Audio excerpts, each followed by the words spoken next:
to honor tradition, I will start out singing a song, because that's what our ancestors did. They sang quite a bit. So I'm going to be singing you a song.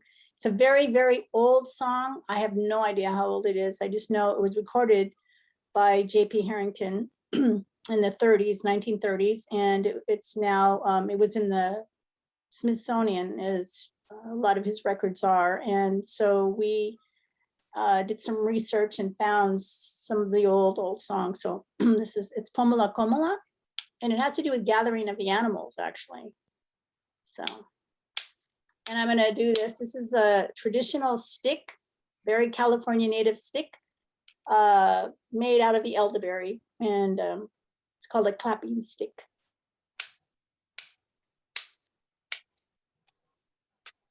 Komola, komola, epinesha, nesha, nesha, pome panesha, shukatula, pome panesha, nesha, nesha, pome panesha. Oh, pomola, komola, pome panesha, nesha, nesha, pome panesha, pomola, komola, epinesha, nesha, nesha, pome panesha, shukatula, pome panesha, nesha, nesha, pome panesha. Ha. So I could sing that several times. Traditionally, we just sing and we keep singing and we sing and we sing. You know, I think it's to create a certain kind of energy.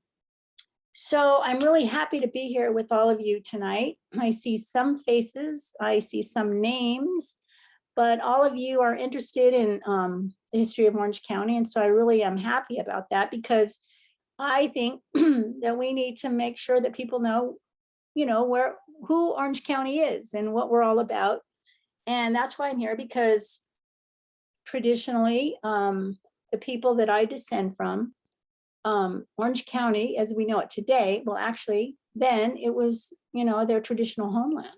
And there are a few books written by anthropologists in the past who have said that, you know, we have the Acjachemen people have a certain amount of territory, and then the people from what we call the LA area have a certain amount of territory. But we, as our own Acjachemen, Juaneño Band of Mission Indians, say that our traditional homeland is basically Orange County as we know it today, and actually goes all the way up to Seal Beach, and even we had some shared gathering villages in the Long Beach area. So, and then we go south to, if you're ever traveling down the 5 freeway and you're heading towards Oceanside, there is a off-ramp called Las Pulgas Road.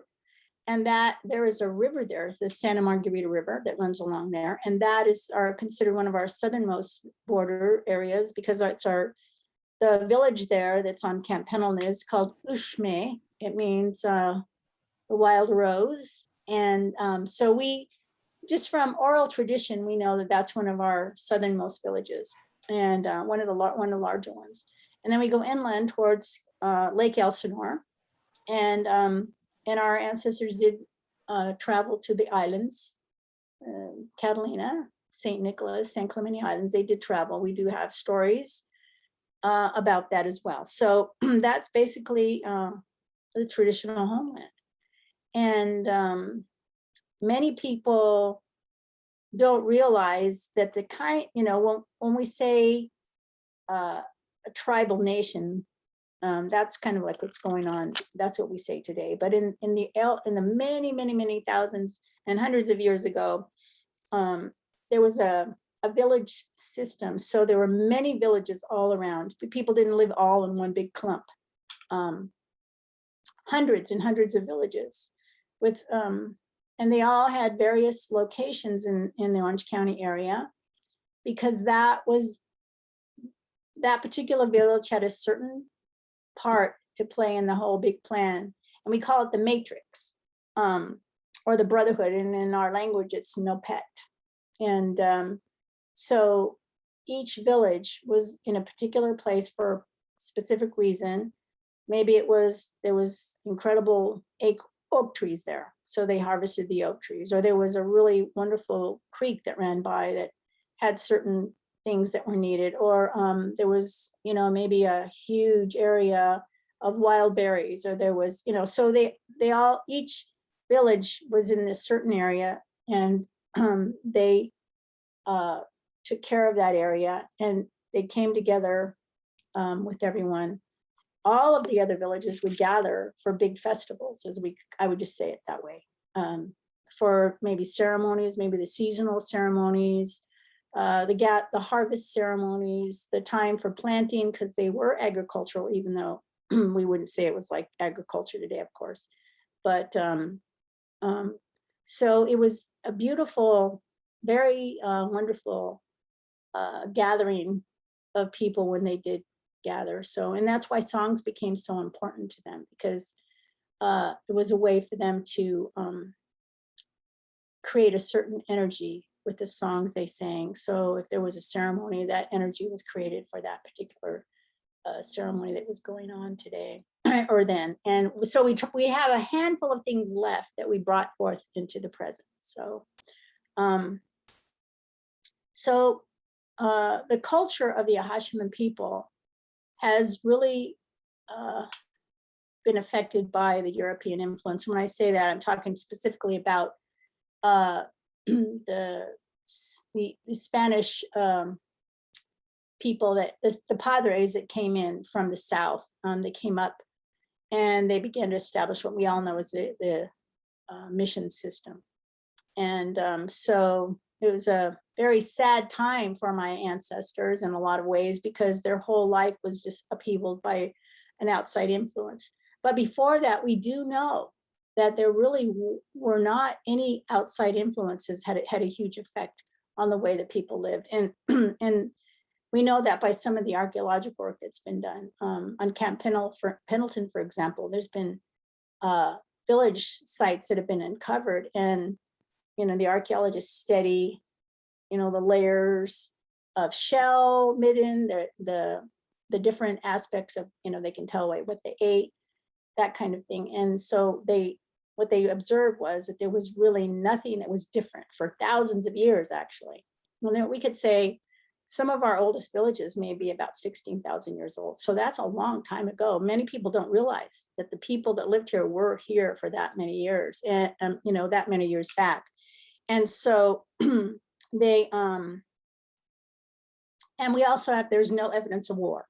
There's no evidence of mass killings or fighting with neighbors. So I like to tell people that really our ancestors were very peaceful people.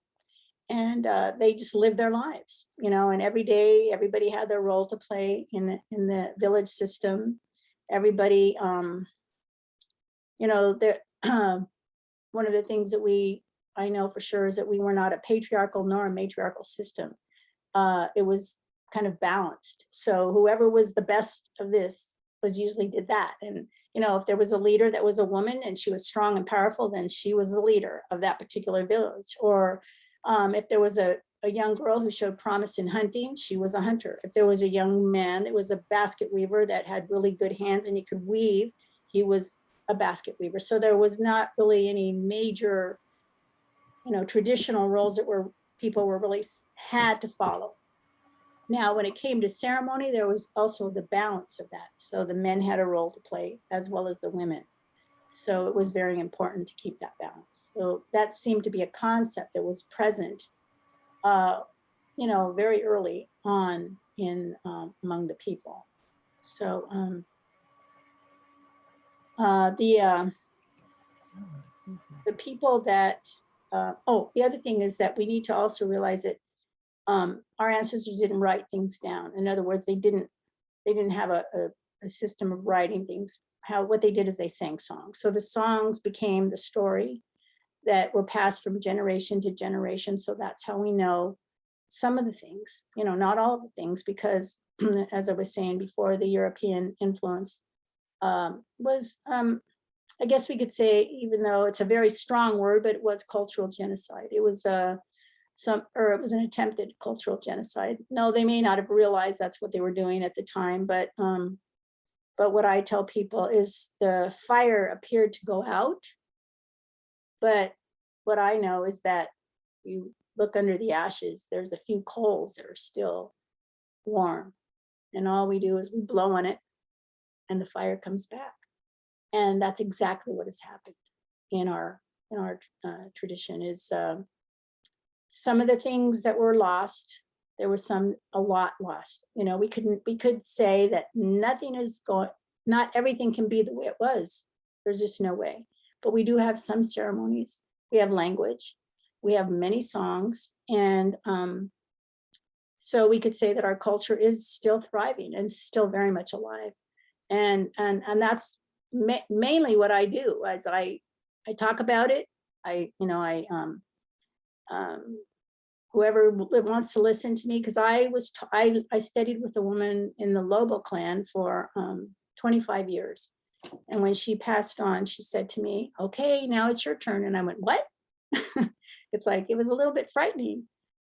But I said, "Okay, I will do that." You know, I was a little bit scared, and I, you know, and every once in a while I still get in a little panic. It's like, oh my gosh.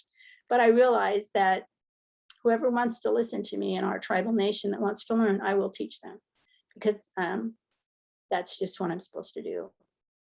And I have a handful of people who are interested in their learning, and I've been teaching the songs, teaching the ceremonies, and I will continue to do that till the day I can't. And then hopefully somebody will come along behind me. Doesn't matter if it's a man or a woman, that will continue, or maybe a handful of people doing what I do today. So, but the main thing is we have to continue, because that is just the way that it is, you know, to continue forward, to put our feet, you know, in front of each other and just keep walking, keep moving. And then what I've observed, and this tonight is evidence, that people want to know about the people who walked here way before all of us.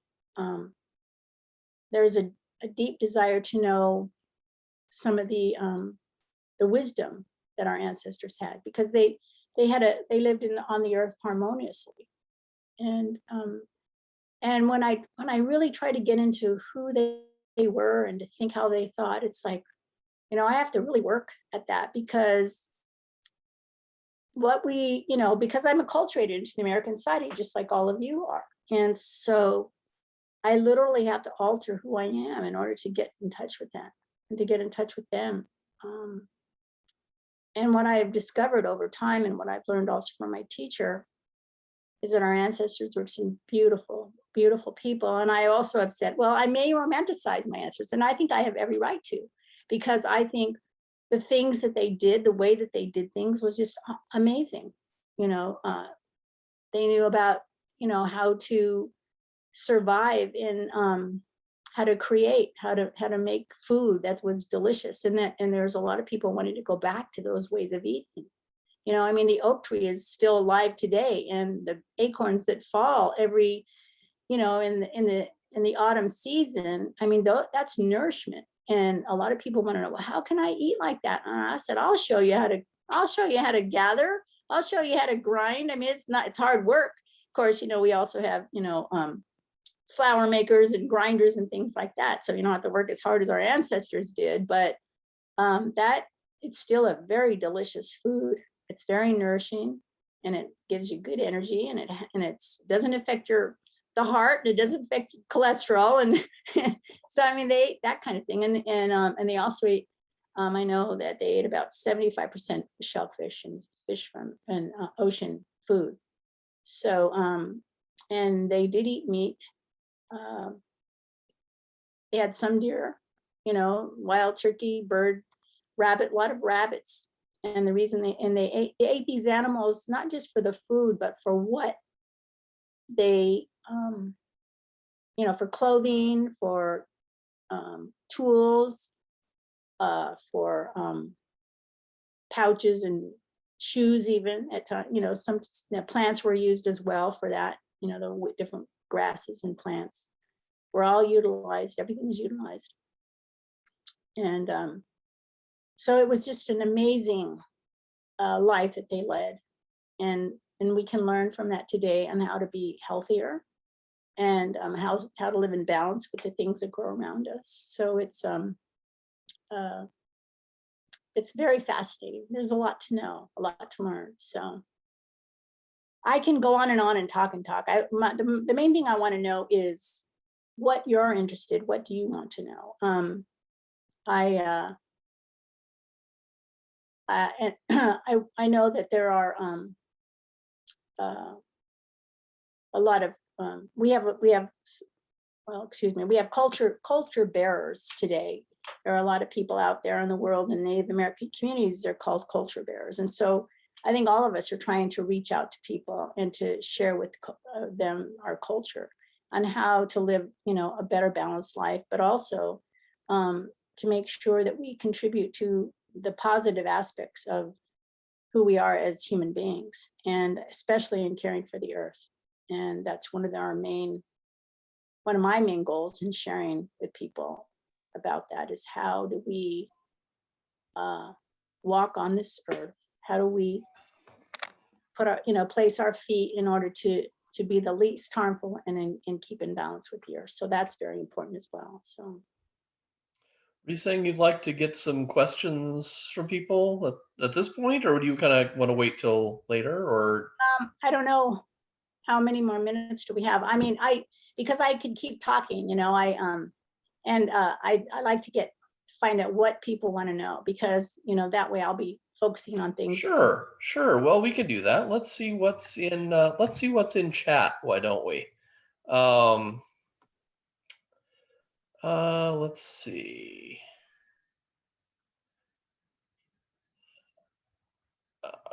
Let's see. Somebody says, does a tribal nation the same as a country? Is a village like a city? How does that work? Trying to make analogies, I guess. Oh, well, okay. Well, the way that we call it today is a tribal nation. Our ancestors did not call it that. It was just a village system where everybody had their own villages, but everybody came together and in various festivals and things like that. And they, but so I guess you could say we say tribal nation today because that's how the United States government deals with with the Native American tribal nations. They call them tribal nations, and so when we're talking about being a sovereign nation, and those of us who are not federally recognized are, in other words, when I say that, recognized by the federal government, we're in that process actually. We become then it's a government to government relationship, and then the villages. Well, now we don't have a village system, but we have people who know what villages their family descends from. And so we have, and that tells about the different clans and things. So that's really becomes important in ceremony. So that's how that works. But those villages do not exist anymore because, people came and started making cities and doing that. So we know where many of them are located, where they were. I mean, one example is Laguna Niguel. That has the village name is Nihuil. And so the name Niguel is probably one of the closest cities that has utilized that particular phrase of the village that was actually there in that location geographically. So we hear about people identifying with villages as sort of their primary association that they made. That's where their immediate family is and all that. So then what would separate the Acjachemen from the Tongva? Is that mainly just when you get to the point in going, if you're marching from one village to another, eventually you reach a language break and now you're dealing with a slightly different language, or what is it that separates that out? I think it has to do with it does have to do with language, though the Tongva and the Luiseno people inland, and there's a lot of Luiseno people who have reservation land because they're inland, and that was the land they were given at the time. And So the Luiseno, so that would be Palma, Paula, Pachanga, and basically most of you all know about those tribes because they have casinos, right? Those are Luiseno tribes. They have the same language that we do, and the Tongva people have the same language too, but it's just a little bit. It's a little harder for me to understand because there are some differences in some of the vocabulary, but we all have the same language, which is called in a linguistic term Uto-Aztecan. So it's like a Uto-Aztecan triangle that going up into the LA basin, coming down south to Orange County, going across to inland. So they call that the Uto-Aztecan linguistic triangle. So we all have the similar language. Now, if you go down to San Diego, where the Kumeyaay people are, we don't understand their language at all. I mean, we didn't speak that language. And if you go north, I mean, there was hundreds and hundreds of languages in just the state of California as we know it today. Many tribes. So they all have various languages. You have another question about language too. Allison writes, how many people speak your language today? And I think you covered, is it specific to your band? And how is it being kept alive? Well, we don't have any fluent speakers of our language, which is very sad, I think probably there may be like 4 or 5 of us who have gone and studied the language and have learned a lot of the vocabulary and the sentence structures. And how the language is taught really is through singing, because we find that the kids learn easier. They learn counting songs and color songs and things like that. And then and I teach ceremonial songs and, just the songs that I've learned. I teach them when most of the songs are associated with some form of ceremony. So that's how the language is taught. I have given classes on basic, phrases and things like that. But what I have found is it's really hard to get people interested in learning, because it's not easy. And you just have to have a real big desire. And if you do, I will take the time to teach you. And there's also classes that we can take, but they're usually given by someone who's in the Luiseno Nation tribe. And they do have classes like at San Marcos University. Every once in a while, they'll offer a language class. So I send people over there to go, if you want to learn, get in one of those classes. And so it's the basics, So, but it's something very sad because, and it's happened all over the country.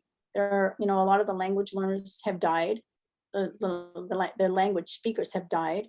And especially through COVID, many elders have passed away in different tribal, in the tribal nations.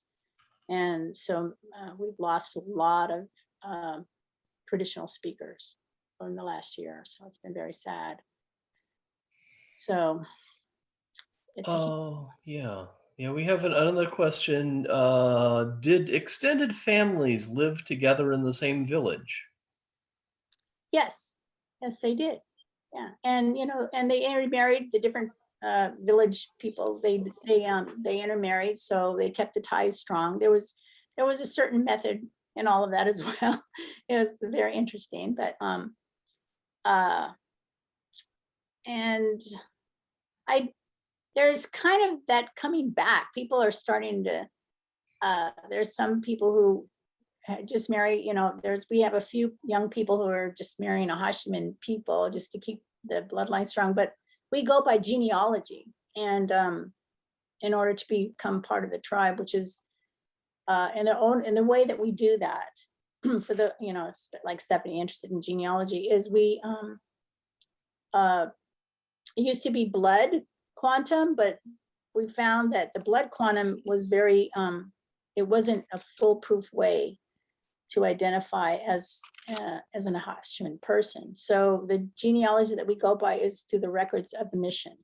So one of the things that the Spanish padres were very, very thorough, and every day they wrote down everything. So it was like how many people were baptized, what was their name their Indian name, what was their village that they came from, and then their new name when they were baptized, so their Christian name. And so those records are very important for us today, because that is the only way that we can show that we are connected to the mission system, but also that we are descendants of those particular. There's 14 progenitors, of which that we know of the people that are members of our tribe today descend from 14 grandmothers, which is phenomenal to me.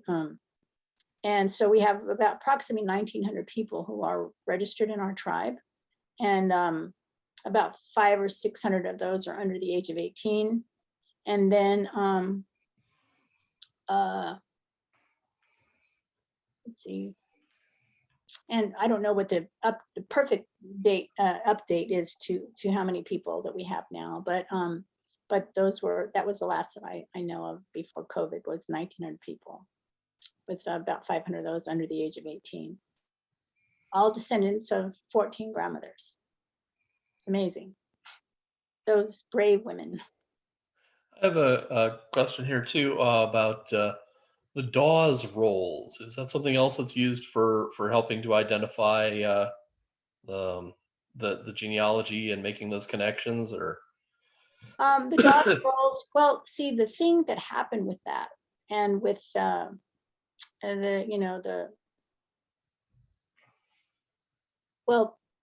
because there was no legitimate way that we could tell if someone really was an Indian, a Native American Indian, I should say, because anybody that was present that signed and says, yes, I vouch that this person is an Indian. All it was word of mouth, or somebody just saying, but they may not have been. They might have lived there in the area. They might have been part of their community and things like that. Okay, then they were Indian. And we have found out through genealogy, doing research, that many of those people who descended from those roles are not according to how we determine, which has been really sad, because here you think you're a part of the tribe all your life. You do your genealogy and you do not hook up to a person of a mission, and that has actually been established by the government now, because as we do our federal recognition process, that's how we have to show our membership. Every member that is in our tribe has to show their connection to the mission system. Very interesting. Yeah, so that's what's happened, and it's actually been spreading across to the other tribes. So it's become any of the tribes that were under the California mission system. So that's been a tough thing, because many people who thought that they were connected to those families are not connected to those families. So it's been upheaval. Someone writes, I'm interested in specific village sites in Orange County, specifically in Costa Mesa. Is that certainly a question, but you might have something to say about that. Yeah, well, one of the largest villages covers, Costa Mesa going into Newport, Back Bay area, that whole part there, that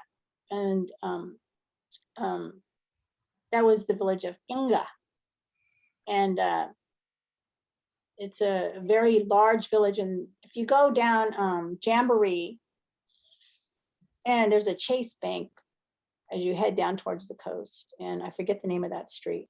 It's heading towards the shopping, the Fashion Island, and that whole complex. It's on the other side of the street. It's apartment and housing there. That was probably one of the largest villages where they did archaeology and found probably over 500 burials, a lot of game piece. Our ancestors loved playing games. So there was, balls. They made balls out of stones, and they had sticks. So there was a certain game they played. So we found a lot of those kind of items, basketry, pottery, and jewelry, especially shell. We use abalone a lot for our ancestors. Use abalone a lot for their. So there was a lot found, tremendous amount of. Somebody might have a record of that, because it was in the register. The Orange County Register made a huge display of that. It was really kind of cool the way they did it. And that that was an amazing village. It was very, very productive. There was a lot going on there. So. I've heard over the years a lot of people say that the dividing line between the Tongva villages and the Acjachemen nation villages was like Aliso Creek. But then I hear others, including you, say, no, it's pretty much all of Orange County was, so. Well, there was a guy named Krober, and he wrote a book, and I don't know who his informant was, but oral tradition, and, my mother, my grandfather, and many others, said, no, that's not so. And then, so I'm constantly I've had to deal with this quite a bit, because there are some very, some of the people, the Tongva people, especially if they grew up here in Orange County, they, I don't know how they do their genealogy. I'm not very familiar with it because they have several groups. So I'm not really sure, but I just feel that what I say is that maybe our ancestors really didn't have boundaries. It's like, because, we have boundaries today because, that's just how things work. It helps with the political system, the governance, things like that, to know where this city ends and this city begins, and where the county begins and where the county ends. We just say it's pretty much the river to river, so, especially the original boundaries of the Santa Ana River, they go up pretty far north as compared to how it is today. And then the river that I told you of south, Santa Margarita River, that runs through Camp Pendleton to the ocean, those were considered, it was kind of like, that was from river to river. And so that's just what we say today, the river, from river to river. And Aliso Creek, that location is called Savannah. And that was a very ceremonial place. It still is today. So very powerful area there in Aliso Creek. Let's see. The Chins ask, how many members of your tribe are living here in Orange County today? I would say we have about 500 families in the area, but there are people that live all over the world. They just keep in communication with us. So. Sure. Let's see. Gil writes, are there any old village locations we can hike to and visit? Well, some of the areas that we have, that we know of, they're like, some of them we don't tell people about, because we still have ceremonial things that we do there. So we don't really tell people you can go there, you should go there and hike. We don't, but you might come across some just on your own. And there are, when you find like areas where there's flat rock and there's a lot of holes in them, that's definitely an area of a village, because that's where our ancestors lived and where they did the grinding of the acorns. So they're called grinding stones. So, the women, especially, they just, the deeper they are, they must have been doing that for many, many years for that hole to get that deep. There's some up in the Ortegas, Campi, I think it's Lower San Juan. There's a whole bunch of them there. There's out down the Ortega, there's some petroglyphs. People have come across those hiking. In Hidden Ranch, Whiting Ranch, all in those areas, there's grinding stones that you can find. And anything that looks like a cave, then you're going down, the Laguna Canyon Road, and you look in the hills there and you see anything that looks kind of like a cave, that my ancestors were hanging out there doing something. So a lot of obscure places are still, Majeska Canyon, Silverado Canyon, Bluebird Canyon, Black Star Canyon, all of those areas were considered villages. The Trabuco Canyon area is Alauna. That's a village site. It was also very large, which kind of like incorporated some of the canyons. And also the mountain, Calaupa, Saddleback, Majeska Peak. That is a very ceremonial place, and you can hike to the top of Saddleback Mountain today. There's also Holy Jim Canyon. That's also a very special place. So all those areas where you find a lot of oak trees and any water or creek systems, you can definitely, those are all village site areas. So they're everywhere in Orange County, everywhere. If you love to hike, I'm sure you've been to, you go out in the canyons and that, I'm sure you've come across an area where our ancestors lived. I think once the society gets back to doing our history hikes, which is one of our traditions of recent years, once we get back to doing that, the first one we're going to do, because we had it scheduled before before COVID hit, and we're going to pick up again, will be out at San Francisco Solano, which is the camp, one of the campsites on the Trabuco plain there, where the Portola expedition camped. That's also where they met with the local people who already lived there. And there's some wonderful descriptions of their interactions and getting to know each other in Father Crespi's journals, which are really kind of heartwarming and not always indicative of what happened later, but at that moment in time. And so that hike will certainly take us out there past, out in that neck of the woods with Alauna. So if you're interested to see what that part of the country looks like, hopefully sometime in the next year we'll be doing that. We'll be going out there as a group. So, and talking about the history. So yeah, well, I'd love to go on that hike with you. I think we would love to have you with us on that hike. That would be wonderful. We'll make that happen. Okay. Yeah. So we have another question. Were you always involved since you were a child in your tribe?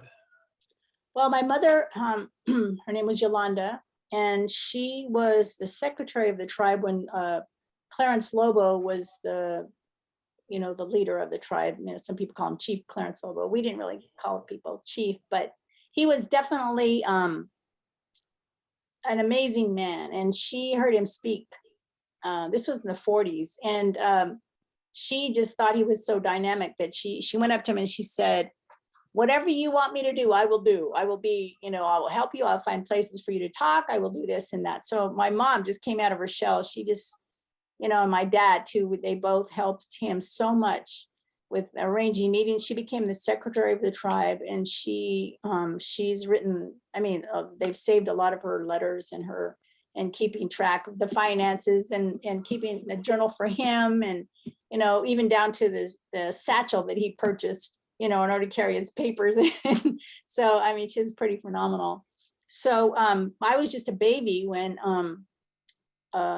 she was, I was just a baby when she was really involved. And then in the 50s, because I was born in the 50s. And so she had already been working with them for quite a few years. And she worked all the way until she got pregnant with my brother 3 years later. So he was born in 1956. So then she had to stop and everything. But because of that, because it was such a big conversation on our family, and because we keep going, we lived in Santa Ana, but we kept going back to San Juan Capistrano because that seemed like the focal point of everything. So we'd go to the barbecues. There's been barbecues going on ever since. Barbecues and gatherings, we call them. We didn't have powwows. That's definitely not our way. The other thing I tell people is, we're very much, if we were to compare us to let's say the Lakota and the Hawaiians, I would say we are way more like the Hawaiians, not even anywhere near like the Lakota, because they're so in another part of the geography of the land. They had a just different way, of how they did things. Our ancestors hardly wore clothes because, they weren't living in paradise, which we all know, right? We live in paradise to this day. And so they wore the bare necessities if they needed to. And the other thing, when I was singing, I was telling you about this. Well, this was this was the drum to the people, or the rattle, the gourd rattle, or the turtle rattle, or the sea turtle rattle, or the deer toe rattle. We didn't have the drum here in California. Really, there was no drum. It was more of a Plains Indian thing, and so that's one of my biggest jobs too, is to break the stereotype. To say, no, that's not our culture. We didn't do that. It's in, the language, different, very different. And also people say, oh, there's a Native American religion. Well, there isn't a I say there's no Native American religion, because every single tribe had its own way of believing and doing things and ceremonies. So there isn't like this big lump of a Native American religion. People have called it that or tried to make it that, but it's usually some other culture or a mixture of other cultures put together because a bunch of people got together and decided that, but it's not specifically, there's not a Native American religion. You're mentioning the Lakota and then thinking back to something you said earlier about, that for all that has been regained and recaptured and revived, there was certainly much that was lost with the arrival of the Spanish and the imposition of that culture. And it makes me think of, I think talking about Clarence Lobo, it makes me think a little bit of the famous photo of him with the Lakota Sioux headdress, and he would go out to events with that, and I wonder to what extent that, particularly in the early days of kind of reviving that sense of trying to get back, breathe on those embers and bring more of the culture back, that you kind of looked to other tribes to kind of get a sense of, well, how do we get our footing? Was that something that was considered at that point, or? Well, in the 50s, well, if you've studied any, that in the 40s and the 50s, especially in the 50s, there was the relocation acts, the government put on the various tribes, especially, back east and in the Midwest. And because what they were doing was they were saying, okay, we're gonna provide you with jobs, but you have to be willing to move out of your tribal reservation and go to these cities where we send you. And one of the agreements that they had to sign was that you will not return to your reservation. Because what they were trying to do was get people off the reservations, because it was a huge burden on the government, and they felt, well, we got to take them off the reservation, get the people jobs so they can, provide for themselves. That was the whole concept behind the Relocation Act. You should, if you haven't read about it, you should read about it. Anyway, it's a tragic story. And so they made people leave the reservation, and they moved them to various large cities like San Francisco, Los Angeles, and and various places like that. And so what did people do in order to hold on to their past or the snippets of culture that they did have? That's when the powwow became very important, because it was a way to gather with people like yourself and to still have some semblance of a culture. And that's why the drum became really popular. Well, it happened here in California. So the big drum became something very important. It was like the way that they gathered together. So if you've ever been to a powwow, you know what it's like, and it's fun. It's really cool. And you get out and you go around and you listen to the drum and you feel it, and it feels good, and that. So, but I call that it's a culture in and of itself today, that the powwow, because it's a way for people to gather and be social and to really enjoy that, and then to share it with others, because then you have the vendors come and buy things and that. So it's become like its own thing. So the intertribal influence began to infiltrate into California at that time. And so one of the guys, I forget his name now. I'm so sorry, I forget his name. But anyway, he became a good friend of Clarence. And Clarence is saying, I dress up in a suit and I go to the government, these offices, and people don't even give me the time of day. And I say, I want to talk to so-and-so. And they go, well, do you have an appointment? It was really tough. He had a really hard time. And so somebody says, well, if you go, you need to look like an Indian, right? So this guy made this headdress, this famous headdress, and says, put this on, and they won't, they'll say, whoa, who's this, right? So that's exactly what happened. So that was the story behind that. And So he, so he goes, whoa, I look pretty good in this, right? So he started wearing it on and off all the time. So it became more of it was a way for him to stand out. But it certainly doesn't represent our culture, in the sense of our ancestors did not wear those kinds of things, so they wore feathers and things like that, but not something like that. That's very Plains Indian dress and thing, that. That is a wonderful story, and it answers the question well. And I think we all learned something from it. Somebody asks, have you had your DNA analyzed and compared to other indigenous peoples? Well, we have not done that as a tribe. There's a lot of concern about that because I'm trying to keep the light on me so I don't look like I'm in the dark here. Sorry. Yeah. I don't know why it keeps going off. Hang on. So yeah, I don't want you to. There, can you see me? Anyway, say your question again. Sorry, I got distracted. Sorry, have you had your DNA analyzed and compared with other indigenous peoples? Well, I have to say that we have frowned on this process. There has been talk about that. Oh, everybody, and I think it has to do with just the basic history of trusting. There's no trust. What does that mean? There's a lot of questions. Hell no, excuse my language. I don't want nothing to do with that kind of thing. I mean, that's basically been the reaction to something like that. The people don't want people to invade their privacy. And I think it is an invasion of privacy when they start taking DNA to find out how you are a Native American, or, and whose DNA would they be comparing it to, that kind of thing. So so there's that concern. And so it hasn't been something that's been embraced or even inquired into at length. I don't know if that will change, but no, we have not done any DNA.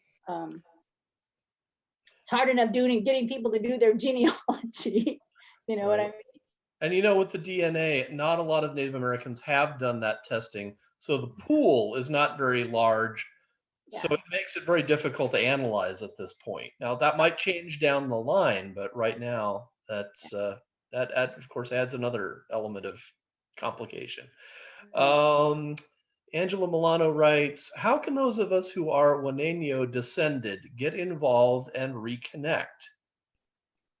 Well, right now everything is very strange because of COVID. It has changed how we gather. We used to have monthly meetings, general council meetings where everybody would come.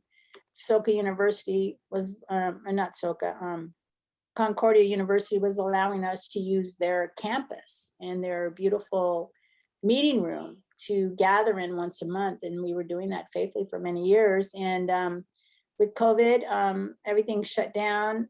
We have a tribal office that's in San Juan Capistrano, but even that isn't fully open yet. So I'm hoping, it's time, the next few months, just like you're meeting again in September. I'm hoping that by, that time we'll be able to start having meetings again. We were very protective of our elders, and we've had a loss of a handful of some of our most wonderful elders who have passed because of COVID. So it's been very sad for us. So there's a lot that needs to, I think we just have to wait. But I would say, if you are a Juaneño and you are, call me. We can talk, and I can be helpful in that way, connect you with the office or with the right people on that. So. Somebody asked, they want to know more about group identity. Who did they consider part of their own village, and who were outsiders? How did they consider themselves related to the peoples on the other side of the Southern River, for example? Well, I think everyone got along. I think that I think probably then there was more getting along in that regard, and a lot of people were very included. So there was an inclusive. I tell people that probably hospitality was one of the most important way that our ancestors lived. They were very hospitable. And as a matter of fact, the more hospitable you are, the more generous that you were to visitors or people that weren't part of your particular clan, the higher you were considered as far as with respect. So I just think that's a fascinating concept and story, actually. You know, the village leaders who were the most generous, who were the most giving to people who came to visit them, were considered to be amazing. I mean, they were looked up to, and considered that was how, you know, you should be. And so I tell that, you know, story a lot about hospitality and generosity, because I really think that if we could get back to that way of being, you know, on a very large scale, I think it would be better for all of us to be that way, you know, because right now it's like, no, this is mine and you can't have any of it, or I'm not going to share with you. But I think that's something that we need to start thinking about, being more hospitable with each other. So there was that hospitality concept. And so, of course, you know, if somebody lived on, you know, down on the other side of the river, that was not a concern, because, and there was plenty for everyone. And our ancestors weren't starving. You know, the ocean was a big, big ocean, and it had a lot of food in it. And so that was one of the main, I mean, 75% of their diet was from the ocean. That's pretty phenomenal. So they had plenty to eat. They were not hungry. And they had the oak trees that were abundant. So there was always something to be able to, you know, to nourish. So they, you know, and to share. I'm growing a holly leaf cherry in my backyard, cherry tree in my backyard. I don't know if you've ever seen a holly leaf cherry tree, but its leaf is kind of light green, but it has like that pointy edges on it.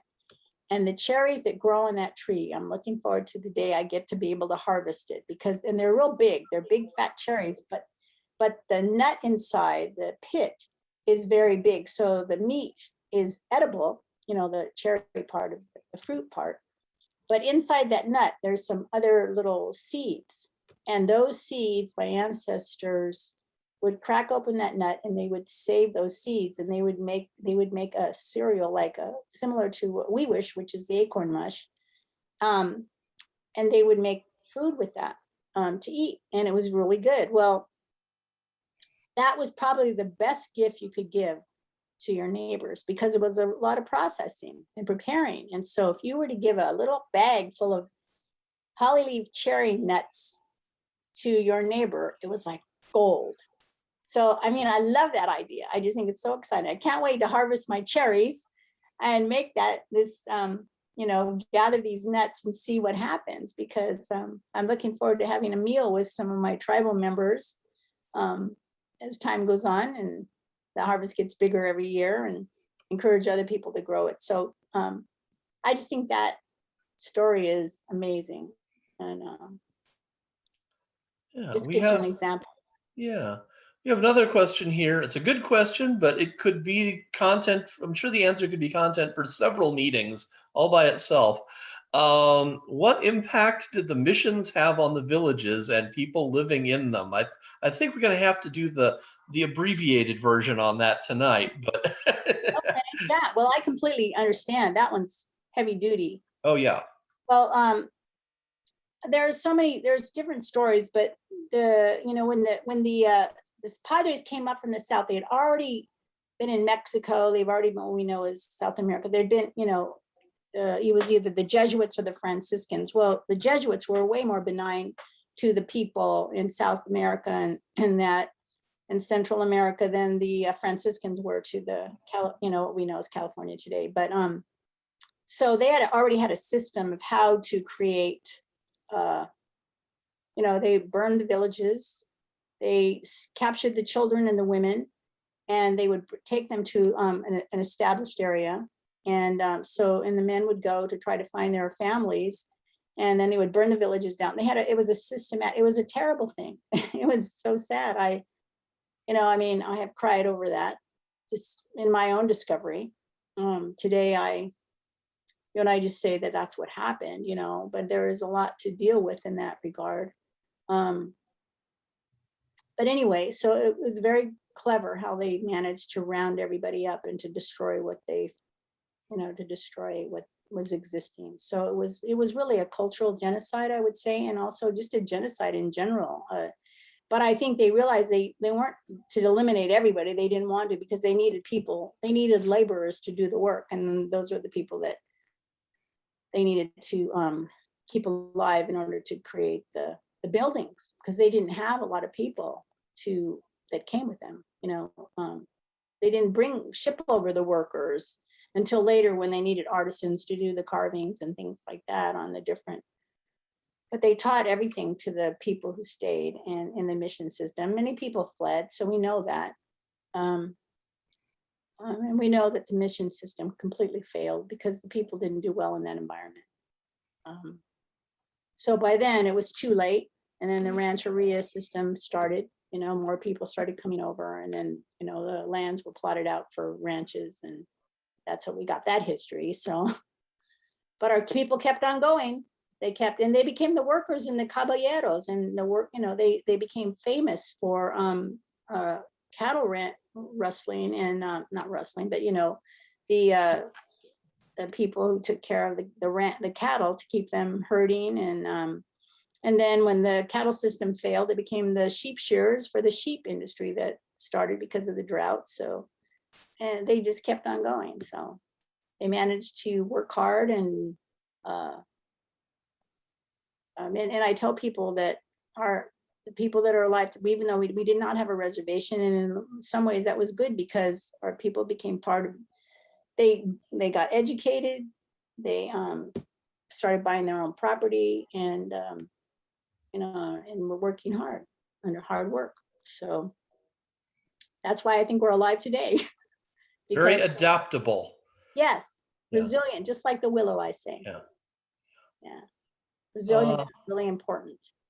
Sure. We have a question from Thuy Dang from UCI. She writes, can you share some of the political challenges that the indigenous communities in Orange County are facing?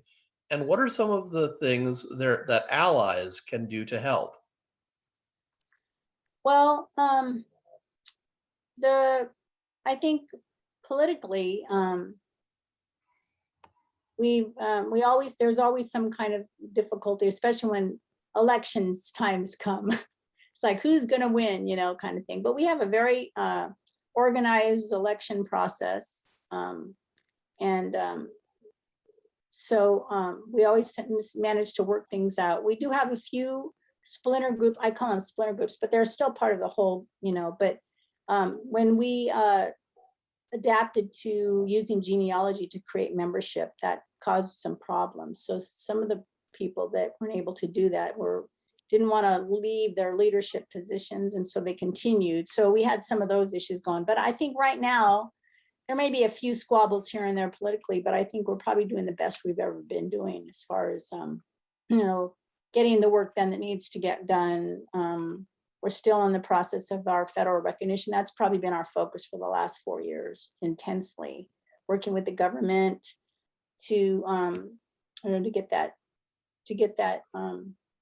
work done. So it's been so those are I guess you could call those political issues.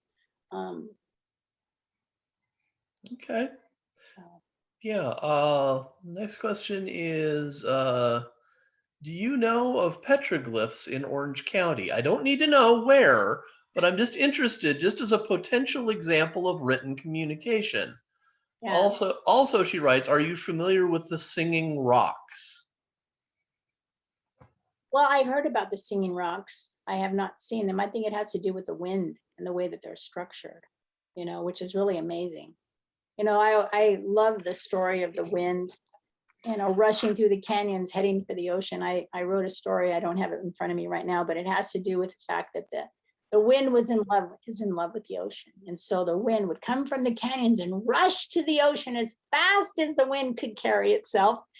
And then you see this passion occurring on the cliffs, with the waves hitting the sides of the cliffs, the wind, thrusting the water up high, and all of that. So it's like a love story between the the great wind, which we call the Santa Ana winds, when they blow, and the ocean. So it's a very passionate story, but I love it because it does, our ancestors, had experienced this constantly for years and years and years. The Santa Ana wind didn't just show up. It's been blowing for thousands of years and coming through the canyons and finding its way to the ocean. So it's we have the wind songs, and we have, the ocean songs. We have all these songs to share about this, this story, which is fascinating to me. Yeah, we had, let's see, another question. We say, was there a tribe on Catalina Island, and did the people from the mainland settle there? Well, there wasn't in and of itself a tribe there. I think they went back and forth. I think it's, the tribes north of us, the Tongva people, we could say, and the Chumash, even in the Santa Barbara, and and that, that far up north there, everybody, had a form of ocean traveling, similar like a canoe, we call tamals, and so they would literally go out to the islands. And so there were people that actually stayed there on the islands and had their own, way, but they were always considered part of the mainland people, so it wasn't that they were separate. So the culture is very, very much the same, they just happened to like being out there on those islands. So. Mhm. Another question, when and how is it appropriate for someone who is not a descendant of a Native American tribe to teach about them? I'm an elementary school teacher, and I would like to teach my students the true history of this land, our country, sorry, I'm having trouble scrolling for some reason, as well as ethnobotany. Thank you. I like that word, ethnobotany. Yeah. Well, we have one of our tribal members, Jackie Nunez, and she's gone out to all the schools, all over Orange County, even outside of Orange County, and she's done that for years. She's starting to slow down, I noticed, though. Aren't we all? At least I am, anyway. So, but I've gone to schools and I've spoken to 3rd and 4th grade classes as well. I just, I love doing that. The kids have just been so amazing. And the teachers seem to have been doing their homework, because when I go there, I mean, they've already had a lot of knowledge already about how the people lived here, before all of us, and, and culturally and that. So, what did they eat? And they know, like where, different things like that. So I go and I talk to them about that, and I share with them. I take things to show them what is an acorn. Oh, they just love the acorns. And what does an abalone shell look like? Those kinds of things. So I think it's important to talk about the people of their land that they all live on, to know that there has been, because most people go, oh, I didn't know there was a tribe in Orange County. I hear that a lot. Go, yes, our ancestors have been here for many, many years. And so it's good to tell the kids that, because they should know, if they're living here in Orange County, who the indigenous people were of the land. And, that's very important to know who came before us. It's our history, and it's your history too. I tell people, if you're living here, if you somehow found your way here to Orange County, to this home, to this place, then this is your history as well. I try I'm not selfish when it comes to that. I think the people should know about who was here before they were. Just like I learned about my ancestors. Well, we learn about who, if I go and visit another piece of land, another area, if I go, let's say I go to Wyoming or something, I need to know who was there, who were the people there. And and because of what I do here in my own tribe, I have to go to the people there and take a gift to say, hey, I'm here to visit, and I just want to thank you for, we do that.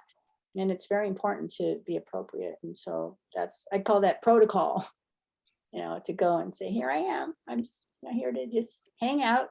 Thank you. And never do ceremony. I never will go to another people's land and do ceremony. That is not proper at all. some people don't have that teaching for some reason. I'm not sure why. We get a lot of people coming to here and doing ceremonies and things that should not be doing. In my opinion, I should say that. It's my opinion and what I've been taught. You don't do that. That's being disrespectful. And if you do, you should go to the people and ask permission. So that's proper protocol. Yeah. Great. He writes, can you give some examples of male and female names in the Acjachemen language? Then they write, that song you sang was beautiful. Oh, well, thank you. Thank you. I can thank my Anastasia, and you know, the John P. Harrington, an anthropologist. He was an amazing man, and he wanted to save the language. He wanted, you know, in the California Native language, and so he traveled up and down the state interviewing people who would talk to him, and it was really hard for to find people who wanted to talk with him. But we had this woman lived in San Juan Capistrano. She was actually from Palma, but she married an Acjachemen man, and her name is Anastasia Mahal, and she was just an amazing lady. If it wasn't for her, there's a few songs that I would not be able to sing you because, but she was brave enough to sing him songs that he recorded on his copper cylinders. And then the Smithsonian got a hold of his stuff and now it's there. So a lot of his work, he wrote hundreds and thousands of notes, just an amazing guy. Anyway, so that's part of the question. There was another part of the, what was the other part of the question? Names, any, yeah. Well, I have a list of names somewhere. What can I say? But like, for example, my great grandfather, his name was Zoquet, Zoquet. That's in the mission record, so I know his name. And my great the woman that he had children with, her name was Zudut, Zudut.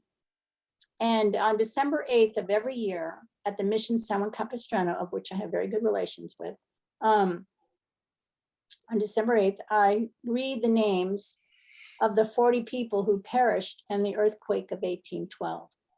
And actually right now, just recently, during this COVID time, we now have that plaque up on the wall.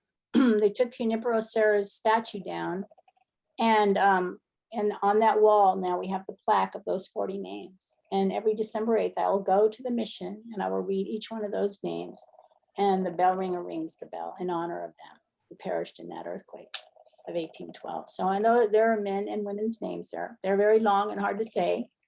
Beautiful names. I don't know most of what they mean, but I do know that those were their names. And so if you want to take a trip to the mission, and it's open now, you can go and see that wall. Because they have the name of the person, the Indian name, and then they have the name that they were baptized. So that's how you can tell if it was a man's name or a woman's name. So Okay. that's my dog. Stop snoring. Wake up, wake up.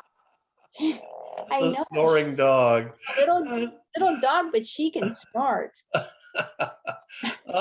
Let's see. The next question is, we are working on projects to protect and enhance watershed health in watersheds in South Orange County.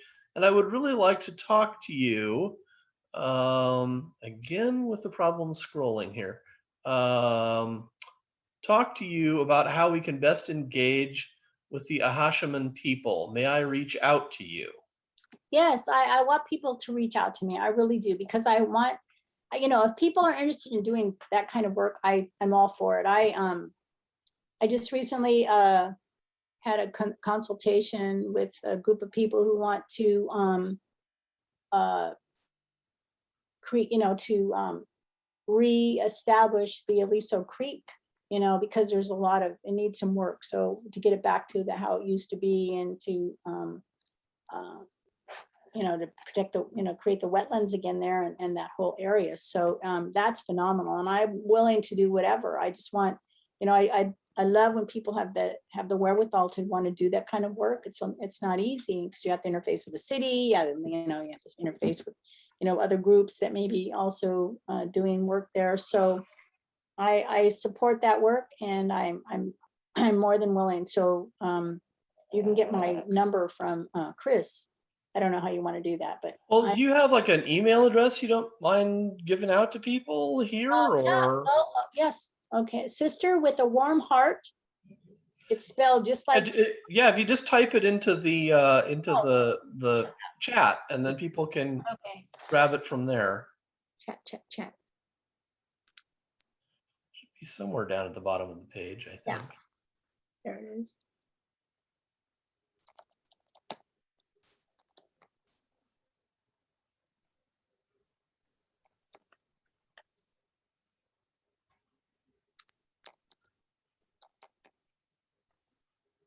Oops.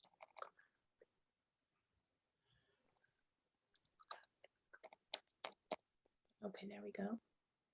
To everyone. Okay. How do I say send it? You can hit return, I think, or enter.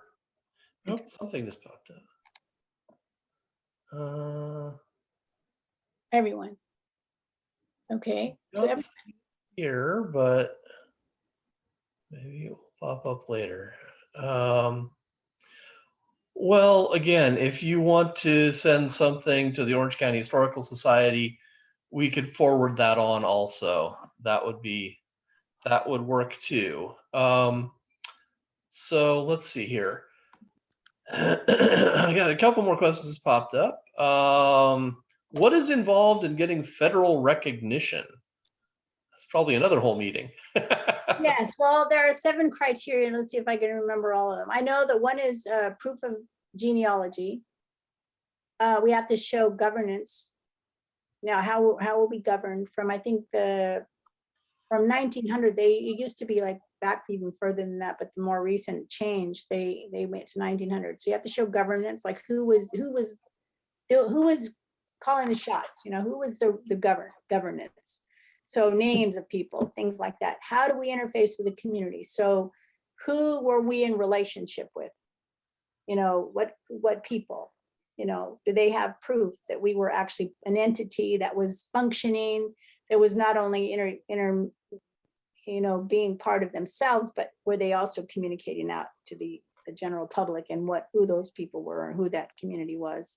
Let's see, governance, genealogy, leadership. I can't remember the other ones, so I'm sorry, I should know that. But it's very complicated, and it's also the government's very picky.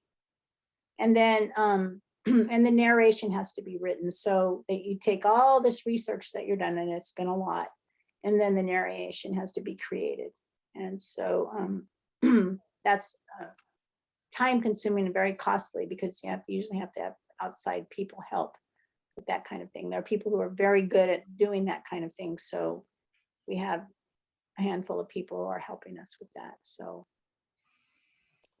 I was going to ask, what are your feelings, or maybe, I don't know if you can speak for the tribe on this, or if it's just all individual feelings. What are your feelings on Boscana? And well, that book Chinich that Boscana wrote. Well, I tell people that, I forgot, I need to get a light on me again.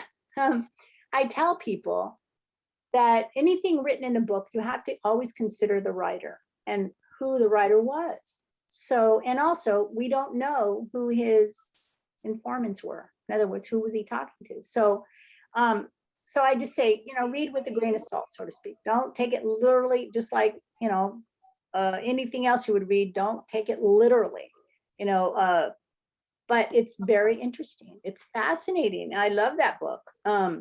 And also Harrington has, and if you get the large edition or the full edition, Harrington, J.P. Harrington I've been talking about, he has tremendous footnotes and language, a lot of language in there, and that I love it. And the other thing that I really love, and this is something that I love to share with people, is, I've been taught that we also have a creation story, because there is a creation story in Chinich. But there's also one oral tradition, which I share a little bit about. And that is that there's teachings that that our ancestors came from the stars. And we're not alone in that. There are many tribes actually who do believe that they either had some communication with star people or they came from the stars. And so we have that same teaching, and it's beautiful to me. And our ancestors also had a strong relationship with the dolphins, especially the dolphins that lived out here and still do the same family lines out here in our oceans, just outside of Orange County. There was a professor that worked at Orange Coast. I don't know if any of you know who he was. I can't remember his name right now, but he studied the dolphins, pods and families out here in the oceans, and he discovered that the dolphins that live out there have been living out there for a long, long time. They don't migrate from anywhere else. They don't come from anywhere else. They have lived here. And so one of our parts of that creation story about being from the stars is that they came to the planet Earth that we know today, and we call Earth. Well, they came because it was this blue star in the sky that was calling to them. And so when they came here, instead of landing on the land, they fell into the ocean, and in order to survive in the ocean, they became dolphins. And so that was a really important time. And that was a very serious and beautiful relationship they learned to have with the ocean. And then some of them, but not all of them, they were curious on what it was like to crawl on the land. And so they saw the sea turtles do that. They go, I wonder what that would be like to crawl upon this land and feel the earth, feel the sand, and yet still go back into the water to play, because we really like the water. So some of them, but not all of them, became sea turtles. And then they saw the great mountain, which we call Kalaupa or Saddleback. You can see that when you take a boat to go to Catalina and you look back, you can see Kalaupa the Saddleback mountain sticks out like a sore thumb.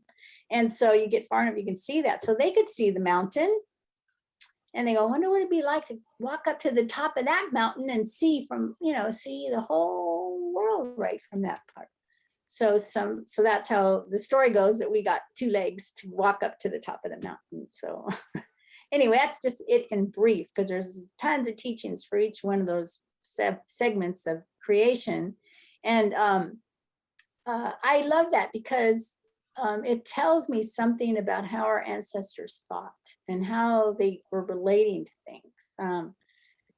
Just fascinating people. And anyway, it's kind of cool. You got another question popped up here. Says, thank you for the beautiful song. I have a question about the songs. Would they only be sung ceremonially as a group, or would people do performances for others like concerts? Well, we have gone, I have a singing group, Tishmal singers, I call them. We call ourselves the Tishmalum Halekatum, which means the hummingbirds that sing. And anyway, I've had a women's group singing. Gosh, we've been singing since the early 1990s. So every once in a while we'll go and perform. We actually, in the year 2000, we sang, I don't know if any of you went that year, it was called California Dreamin' at the Laguna Art Festival. And the lady that runs it, Miss Dave, her last name is Davies, and she called me out of the blue and said, we're going to be doing the pageant of the masters, and the theme is California Dreamin'. And we would love if you would sing during, this event. Well, after I figured out, I go 57 nights in a row, what? It was like so exciting though. And we were all ready for it, so, and then we created a song, because we couldn't record our songs then. So we created a song for that each night. And so every night we walked up we had to go up to the top, and they had created a place for us up high, and they had an artificial fire. So it looked really cool. When you looked up, you could see us up there, and you could see like a fire in front of us, and we'd sing this song. And one of our young men, he would blow the conch shell 4 times down below, and he had the white headdress similar to Chinich, and he would play that doo, doo, doo, doo. And then I would start singing up there, and the women would echo me. We did that. It was timed to like 2 minutes and something seconds. And then we'd stop, and then the narrator, who's now passed away, would start talking about, we'd hear the sound of the hoofs of the horses, and then, you know, and everything changed, and then the Spaniards would come in. And so then that was part of the history. So anyway, it was really cool. It was a really cool thing we did. That was a long time ago, but we had fun. That was fun. So that was one of our biggest gigs we ever had. And then recently I just did another thing for Soka University. They had their 20th anniversary. And when they opened in 2003, I think, or 2001, we were there to sing for them when they opened up their university in Aliso Viejo. So we've been around, we've been singing, doing this, doing that, and sing at the mission. And then I'll go and sing and do different things too, or depending on what it is I get called to do. So. Well, and that leads in very nicely to a couple things. One is we probably need to be wrapping up the meeting here pretty soon. We're sneaking up on 9 o'clock. And two, we have one last question here from Monica Ortez, who's on our board. And she writes, can you finish the meeting with another song? And then writes, Oompa Loov. And I'm not. Hello, babe. Very good.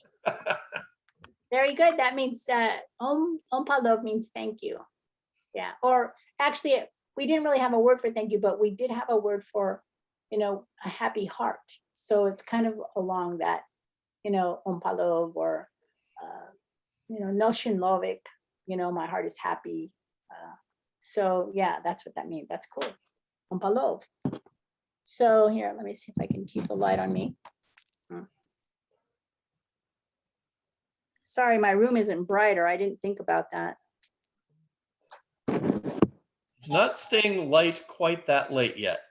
Yeah, I know. Yeah. So let's see, what song shall I sing for you?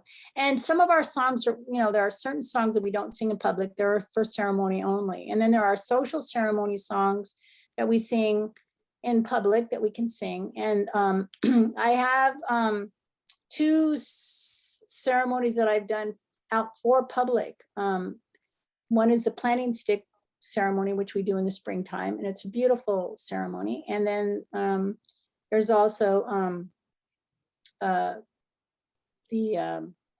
a planting stick, and then I also have a rain song that I've taught non-native people to do, and it's a round, and it's really fun. And it actually, the rain does come, even if it's just a sprinkle, it does work. So anyway, so let's see, what song shall I sing to you now? I'll sing another song that we got from Anastasia Maho. And this song is kind of a mystery song because it's we don't exactly know all the way what it means, but I do know that it has to do with grandparents. And I know that it also has the ancient word for fire in it. So I call it a grandparent song talking about the fire. So I don't use my stick on this song. Nonka nonka no ko we yamai mo mokamole huayam taka huayam. Nonka nonka no ko we ashotare la no mona e aquatare la no se a e. Nonka nonka no ko we yamai mo mokamole huayam taka huayam. Nonka nonka no ko we ashotare la no mona e aquatare la no se a e. Nonka nonka no ko we yamai mo mokamole huayam taka huayam. Nonka nonka no ko we yamai mo mokamole huayam taka huayam. Nonka nonka no ko we Ashotare lano mona e. Aquatare lano se a e. Nunca, nunca, no go away. Yamai mo mokamole hwayam taka hwayam.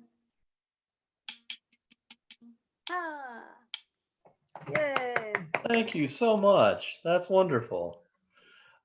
And if I went back and started reading all of the people in the chat who have just been saying thank you and that what a great speaker you are and how much they've enjoyed it, we'd be here for another hour. But trust me, if you want to, I'm encouraging you to scroll through and see all of those. But yes, thank you so much, and for spending the evening with us and telling and sharing all of this with us, and hopefully we will see each other again sometime soon. And also, I want to thank everybody who attended this evening and came and was part of the evening.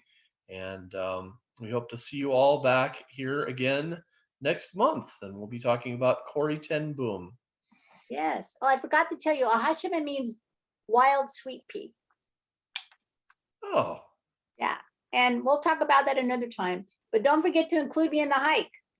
We will do that. We will Really, if I can do it. I mean, I'm still pretty agile for 67. I'm not that old. So I, but I would love to be part of that. I'd love going out and hiking on the land. So that would be wonderful. right. We'll make that happen. Take care. You too. Walk gently upon our Mother Earth. Okay. Take care.